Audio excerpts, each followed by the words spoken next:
貴州遵義一個女人日前用250蚊人民幣買咗5公斤小龍蝦，由於覺得用手洗太麻煩，所以就參考網絡影片，用洗衣機洗小龍蝦，將佢哋全部放入洗衣機，點知洗完出嚟令佢當場崩潰，所有小龍蝦都碎成渣，只係剩返蝦殼。網民形容係直接洗成蝦醬，亦都有人問，洗過小龍蝦嘅洗衣機仲能唔能夠洗衫呢？內地民眾流行食小龍蝦，不過清洗過程比較麻煩。早幾年前，民間已經流傳用洗衣機洗小龍蝦，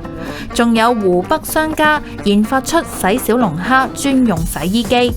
號稱會加入蘇打粉、食鹽同檸檬酸，經過3分鐘150次嘅旋轉，小龍蝦唔單止保持生猛，食起嚟肉質更加爽口。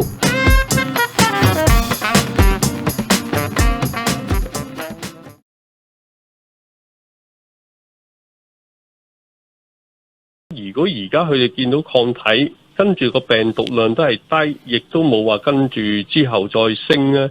佢哋係最大機會咧係即係話已經係發咗病，然後咧就話我哋而家驗到嗰個咧係一個復陽嘅病例嚟嘅。咁但係當然啦，嗱呢啲咁嘅佢喺邊度發病咧？由於我哋就冇喺入境嗰陣時候驗抗體，亦都冇喺即係話隔檢疫酒店嗰12日入邊咧。即係話係驗個病毒啦，所以我哋就唔知佢係究竟喺即係話原居地咧嗰度係發病啊，定係話嚟到香港即係酒店嗰度發病啦。咁但係由於佢哋本身嘅病毒量都係偏低啦，亦都有抗體啦，亦都唔似係一啲最近嘅重新感染，因為病毒冇再升啦。咁變咗佢哋其實呢啲個案對個社區嘅直接威脅未必真係咁大。食衛局局長陳肇始咧係尋日喺立法會一個委員會上面咧都講到，就如果打晒2支疫苗咧，又隔咗14日啦，即係做齊晒呢啲嘢啦，就話檢疫方面嘅日子咧都可以縮短啲。專家角度睇呢個風險上面如何啊？唔係嗱，呢個我自己就真係好大問號啦。因為點解咧？嗱，第一件事咧就係話，我哋而家香港咧，你係真係話面對變種病毒嘅輸入，亦都係咧，就係話我哋而家咧，亦都係希望想盡快清零咧。而呢喺咁嘅情形入邊咧，我哋好多措施係加強咗，係希望咧係一個都唔好漏。